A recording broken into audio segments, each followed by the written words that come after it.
It's BJ from Word Game Gumbo. I've got my guests here, Jeremy, the Game Geek Ninja, and Philip, the gaming rabbi. Almost said gaming ninja double time. And we're talking some spicy hot games. I've got a game, fellas, I want to talk to you about. It's a game called Curios from AEG. Have either one of you guys played it? No. Not yet? But it's brand new. Is that right? It's brand new. It'll be out. They're going to have it for the big game night at AEG for Gen Con. So it'll be in there with Point Salad? Yeah, it'll be in there with Point Salad. So it came in a little box with both the games. And I've gotten to play Point Salad a couple of times, but I played Curios more. And it's Curios. Marty and Tony on their show today kept calling it Curious, but it's Curios. Like, Curios, the things that hold antiques, knickknacks, stuff you get on adventures. And that's kind of the theme here. This is a game. Have either one of you guys played No Thanks? Yes. Nope. Okay. No Thanks or For Sale or any one of those quick teach. Here's 2 or 3 rules, but we're going to play in 15 minutes and you can play it over and over and over again. And there's enough depth to it where it's more than just a little couple of card filler. It's one where you feel like there's some strategic decisions. That's the kind of game Curios is. It takes only about 15 minutes. It takes maybe 2 minutes to explain. The game is simple. There's 4 different colors. Each one of those have worker placement spots. You start out with 5 workers. They're adventurers, supposedly, but they're really just pawns.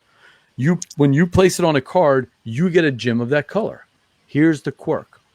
You don't know the value of the gem until the end of the game.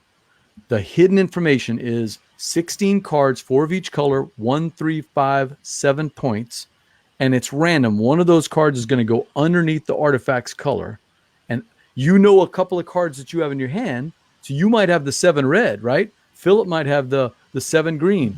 Ninja, you might have all ones. So we have this hidden information, and each round we're watching how other people bid on the different jewels. Why is Philip going and spending so much on the red? He must have the red 7 in his hand.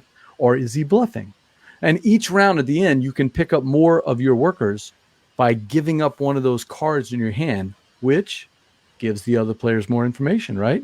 Do you want to get that new worker in exchange for giving up the information or not? Once 2 of the gem stores are empty, it ends the game. Everybody calculates the points. And I'm telling you, every time we've played it, when we flip over those cards and somebody said, I knew you had the 1 or I thought you had the 7, there's that bluffing and challenging going back and forth where people will feint. They'll go to the green even though they know it's not good. Or I had a player throw out the 7 right away and everybody dumped on that color thinking, oh, well, there's no 7. But the 5 was underneath because he still had the 1 and 3 in his hand. So he knew that if he collected all those, it's a ton of points of those 5-point gems. That's Curios from AEG. I got to give it 2 thumbs up. Is it something you guys are interested in? Would want to play? Do you guys play filler games? Oh, yeah.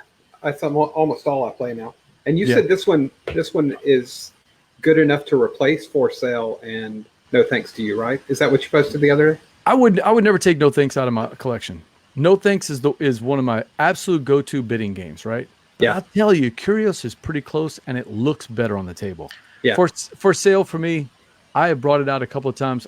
I first bought it 6 or 7 years ago, whatever it was. And, man, I just find that it's starting to see its age a little bit. I just find that people aren't that interested in the dual versions of the bidding.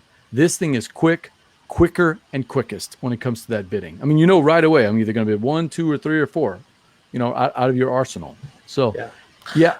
I probably wouldn't play it. It's not the type of game. We typically don't do bluffing games in our house.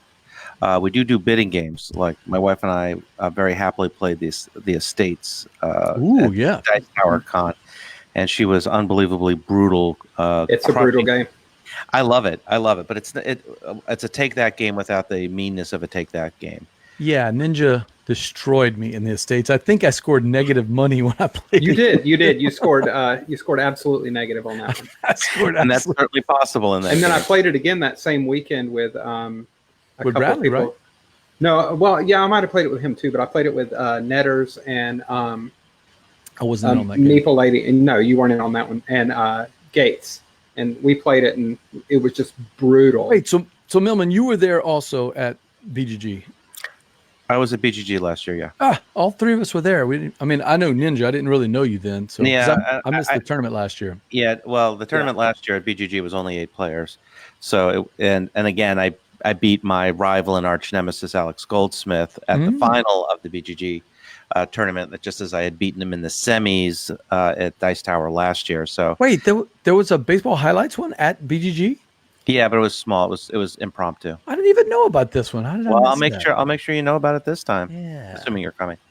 Yeah, if I can make it. So that's Curios. One of the things I'll tell you, I don't like the player pawns. I think we're all way past Parcheesi player pawns that they have here. But everything else, and the card stock on the cards, everything else about the game, top notch. The first player token, you have that little lantern. That lantern is made out of metal, by the way. It's really nice.